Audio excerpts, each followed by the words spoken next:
नमस्ते। आज मैं आप लोगों को मुंशी प्रेमचंद जी की कहानी पूस की रात पढ़ाने जा रही हूँ और इससे पहले मैं बहुत सारा कहानी बना चुकी हूँ। उसको देखने के लिए आप ऊपर दिए गए आई बटन पर क्लिक करके देख सकते हैं या नीचे दिए गए डिस्क्रिप्शन बॉक्स में देख सकते हैं या प्लेलिस्ट में जाकर देख सकते हैं। और अगर आप चैनल पर नए आए हैं तो ज़रूर आप सब्सक्राइब कर लीजिएगा ताकि जो भी मैं वीडियो बनाती हूँ उसका नोटिफिकेशन आप तक सबसे पहले पहुँच जाएगा। लाइक कीजिएगा, शेयर कीजिएगा और कमेंट्स कीजिएगा। तो शुरू करते हैं। पूस की रात कहानी। हल्कू ने आकर स्त्री से कहा, शहना आया है, लाओ जो रुपए रखे हैं उसे दे दो, किसी तरह गला तो छूटे। मुन्नी झाड़ू लगा रही थी, पीछे फिरकर बोली, 3 ही रुपए हैं, दे दोगे तो कम्बल कहाँ से आवेगा? माघ पूस की रात हार में कैसे कटेगी? उससे कह दो फसल पर दे देंगे, अभी नहीं। हल्कू एक क्षण अनिश्चित दशा में खड़ा रहा। पूस सिर पर आ गया। कम्बल के बिना हार में रात को वह किसी तरह से नहीं सो नहीं सकता। मगर सहना मानेगा नहीं, घुड़कियां जमावेगा, गालियां देगा। बला से जारों से मरेंगे, बला तो सिर से टल जाएगी।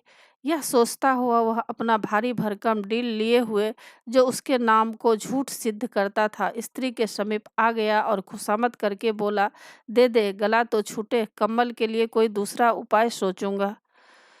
मुन्नी उसके पास से दूर हट गई और आंखें तरेरती हुई बोली, कर चुके दूसरा उपाय? जरा सुनो तो कौन सा उपाय करोगे?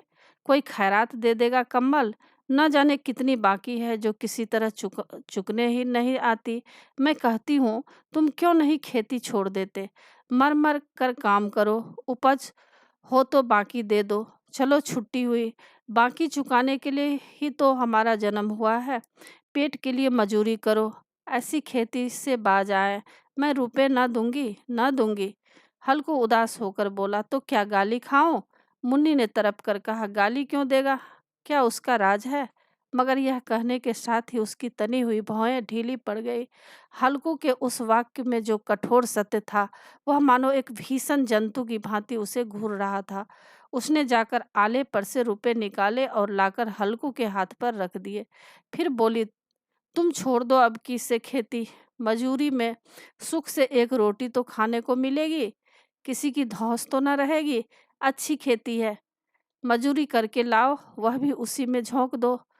उस पर धौंस। हल्कू ने रुपए लिए और इस तरह बाहर चला मानो अपना हृदय निकाल कर देने जा रहा हो। उसने मजूरी से एक एक पैसा काट काट कर 3 रुपए कम्बल के लिए जमा किए थे। वह आज निकले जा रहे थे। एक एक पग के साथ उसका मस्तक पानी दीनता के भाव से दबा जा रहा था। पूस की अंधेरी रात, आकाश पर तारे भी ठिठुरते हुए मालूम होते थे। हल्कू अपने खेत के किनारे ऊख के पत्तों की एक छतरी के नीचे वॉश के खटाले पर अपनी पुरानी गाढ़े की चादर ओढ़े परा कांप रहा था। खाट के नीचे उसका संगी कुत्ता जबरा पेट में मुंह डाले सर्दी से कूं कूं कर रहा था। 2 में से एक को भी नींद नहीं आ रही थी। हल्कू ने घुटनियों को गर्दन में चिपकाते हुए कहा, क्यों जबरा, जारा लगता है? कहता तो था घर में पुआल पर लेट रह। तो यहाँ क्या लेने आए थे? अब खाओ ठंड। मैं क्या करूं, जानते थे मैं यहाँ हलवा पूरी खाने आ रहा हूँ। दौरे दौरे आगे आगे चले आए। अब रो रानी के नाम को। जबरा ने परे परे दुम हिलाई और अपनी कूकू को दीर्घ बनाता हुआ कहा, कल से मत आना मेरे साथ, नहीं तो ठंडे हो जाओगे। ये डांड पछुआ न जाने कहाँ से बर्फ लिए आ रही है। उठूं फिर एक चिलम भरूं, किसी तरह रात तो कटे। 8 चिलम तो पी चुका। यह खेती का मजा है और एक भगवान ऐसे परे हैं जिनके पास जारा आए तो गर्मी से घबराकर भागे। मोटे मोटे गद्दे, लिहाफ कंबल। मजाल है जारे का गुजर हो जाए। जगदीर की खूबी, मजूरी हम करें, मजा दूसरे लूटे।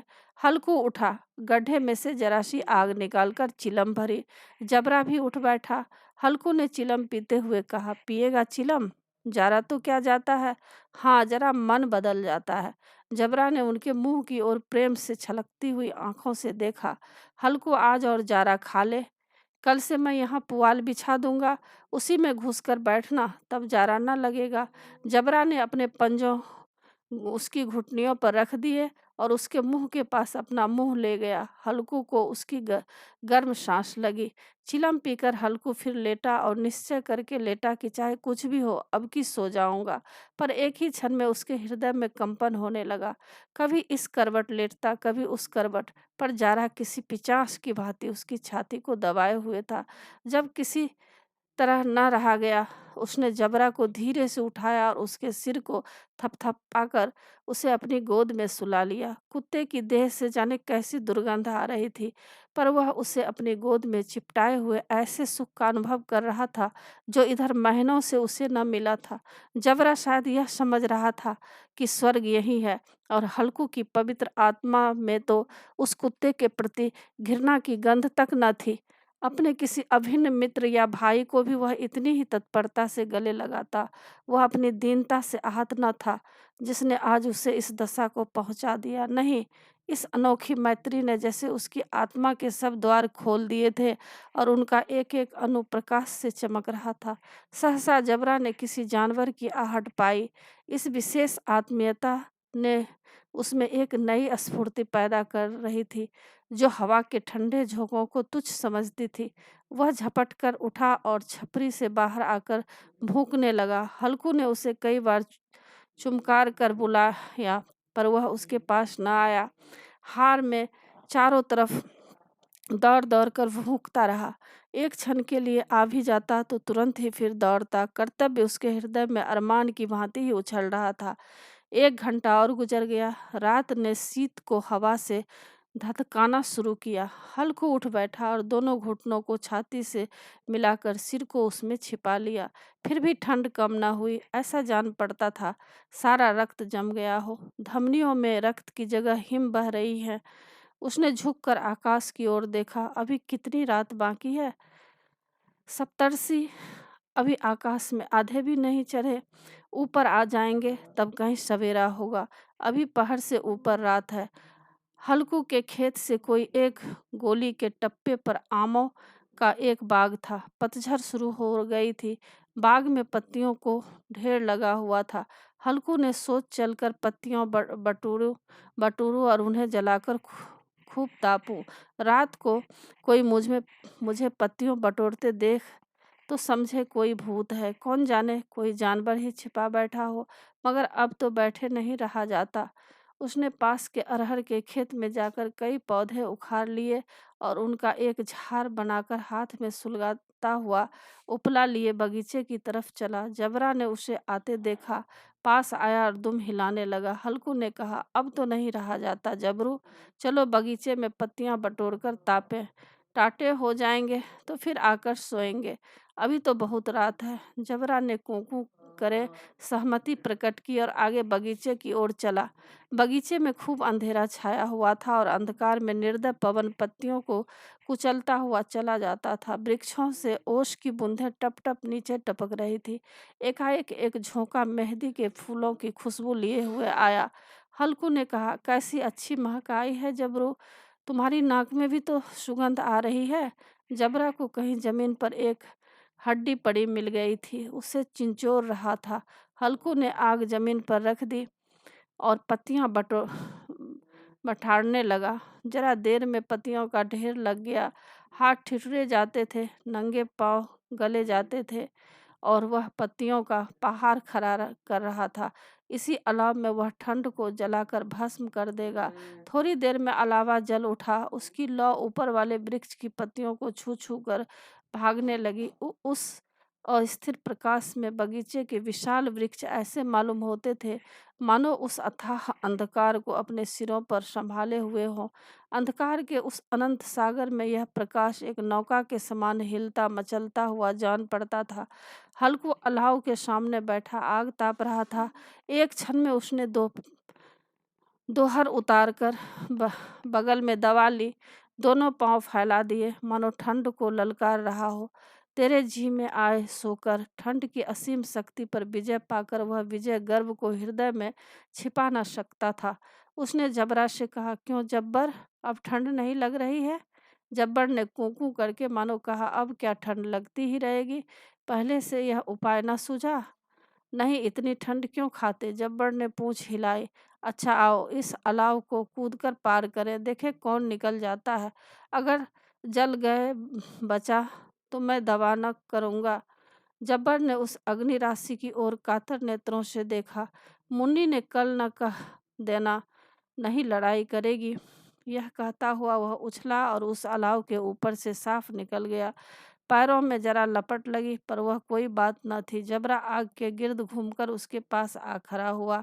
हल्कू ने कहा, चलो चलो, इसकी सही नहीं, ऊपर से कूद कर आओ। वह फिर कूदा और अलाव के इस पार आ गया। पत्तियां जल चुकी थी, बगीचे में फिर अंधेरा छा गया था। राख के नीचे कुछ कुछ आग बाकी थी, जो हवा का झोंका आ जाने पर जरा जाग उठती थी, पर एक क्षण में फिर आंखें बंद कर लेती थी। हल्कू ने फिर चादर ओढ़ ली और गर्म राख के पास बैठा हुआ एक गीत गुनगुनाने लगा। उसके बदन में गर्मी आ गई थी, पर ज्यों-ज्यों शीत बढ़ती जाती थी, उसे आलस्य दबाए लेता था। जबरा जोर से भौंक कर खेत की ओर भागा। हल्कू को ऐसा मालूम हुआ कि जानवरों का एक झुंड खेत में आया है। शायद नील गायों का झुंड था। उनके कूदने दौड़ने की आवाज़ें साफ कान में आ रही थी। फिर ऐसा मालूम हुआ कि खेत में चल रही है। उसने दिल में कहा, नहीं, जबरा के होते कोई जानवर खेत में नहीं आ सकता, नोच ही डाले। मुझे भ्रम हो रहा है। कहाँ, अब तो कुछ नहीं सुनाई देता। मुझे भी कैसा धोखा हुआ। उसने जोर से आवाज़ लगाई, जबरा जबरा। जबरा भौंकता रहा, उसके पास न आया। फिर खेत के चरे जाने की आहट मिली। अब वह अपने को धोखा न दे सका। उसे अपनी जगह से हिलना जहर लग रहा था। कैसा दंदाया हुआ बैठा था। इस जारे पाले में खेत में जाना, जानवरों के पीछे दौड़ना असह्य जान पड़ा। वह अपनी जगह से न हिला। उसने जोर से आवाज़ लगाई, हिलो हिलो हिलो। जबरा फिर भौंक उठा। जानवर खेत चर रहे थे। फसल तैयार है, कैसी अच्छी खेती थी, पर ये दुष्ट जानवर उसका सर्वनाश किए डालते हैं। हल्कू पक्का इरादा करके उठा और 2-3 कदम चला, पर एकाएक हवा का ऐसा ठंडा चुभने वाला बिच्छू के डंक का सा झोंका लगा कि वह फिर बुझते हुए अलाव के पास आ बैठा और राख को कुरेद कर अपनी ठंडी देह को गरमाने लगा। जबरा अपना गला फाड़ डालता था। नील गाय खेत का सफाया किए डालती थी और हल्कू गर्म राख के पास शांत बैठा हुआ था। अकर्मण्यता ने रस्सियों की भांति उसे चारों तरफ से जकड़ रखा था। उसी राख के पास गर्म जमीन परत वहीं चादर ओढ़ कर सो गया। सवेरे जब उसकी नींद खुली, तब चारों तरफ धूप फैली हुई थी और मुन्नी की रही थी, क्या आज सोते ही रहोगे? तुम यहाँ आकर रम गए और उधर सारा खेत चौपट हो गया। हल्कू न उठकर कहा, क्या तू खेत से होकर आ रही है? मुन्नी बोली, हाँ, सारे खेत का सत्यानाश हो गया। भला ऐसा भी कोई सोता है? तुम्हारे यहाँ मंडैया डालने से क्या हुआ? हल्कू ने बहाना किया, मैं मरते मरते बचा, तुझे अपने खेत की परी है। पेट में ऐसा दर्द हुआ कि मैं नहीं जानता हूँ। दोनों फिर खेत के डांट पर आए। देखा सारा खेत रौंदा पड़ा हुआ है और जबड़ा मड़ैया के नीचे चित लेटा है, मानो प्राण ही न हो। दोनों खेत की दशा देख रहे थे। मुन्नी के मुख पर उदासी छाई थी, पर हल्कू प्रसन्न था। मुन्नी ने चिंतित होकर कहा, अब मजूरी करके मालगुजारी भरनी पड़ेगी। हल्कू ने प्रसन्न मुख से कहा, रात को ठंड में यहाँ सोना तो न पड़ेगा। यही था पाठ। तो आशा है आप लोगों को सारा पाठ अच्छी तरह समझ में आ गया होगा, और आप मेरे चैनल देव नागरी को ज़रूर सब्सक्राइब कीजिएगा, और सब्सक्राइब के बगल में बेल आइकन बटन है, उसे क्लिक कीजिएगा, लाइक कीजिएगा और शेयर कीजिएगा। कमेंट्स ज़रूर कीजिएगा कि यह आपको कैसा लगा। आगे नई कहानी के साथ फिर मैं मिलूँगी। धन्यवाद।